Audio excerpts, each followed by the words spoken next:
So the kind of idea we've opened up at the moment is that the Beatles are such a subtle influence that even if you don't replicate their sound, even if you don't play with them in material, you're still kind of affected in all sorts of subtle ways.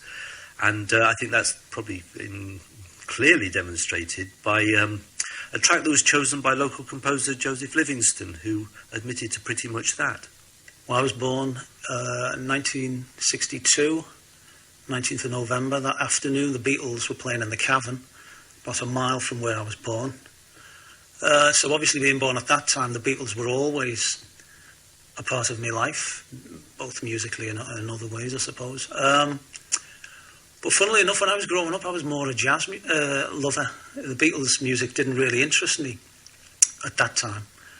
But over the years, I've grown an appreciation of the more interesting, if you like, more expansive music, which has not affected me as a musician as such, but in terms of outlook or their approach to creativity, which is basically to start with a blank canvas and create, it's definitely been an influence, even though stylistically it hasn't. There's nothing in my music that sounds anything like the Beatles, but certainly their approach to making music has been probably a greater influence than any of the other music that I actually loved when I was younger more. So, there's a track called New York is Rome.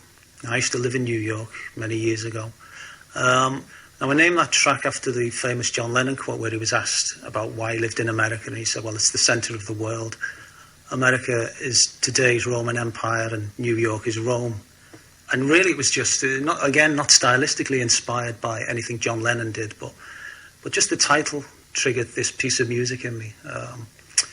So I couldn't argue that anything I've created on my albums, including that track, has been a direct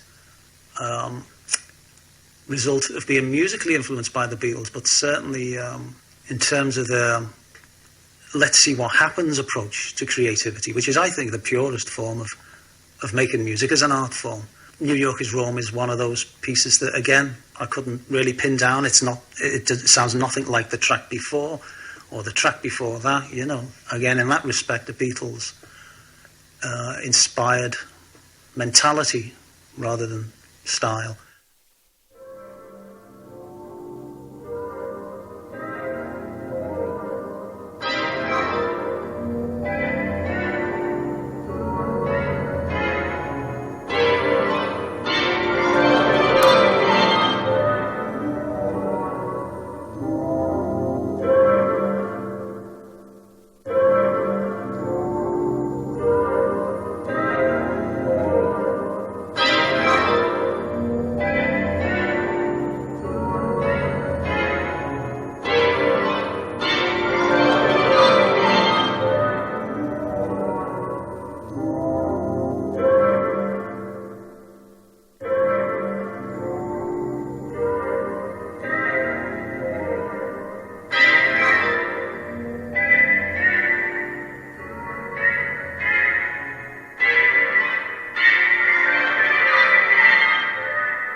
And if you're interested in Joseph's music, then the album for which that comes is Physical Overtures, and it's on the Centaur label.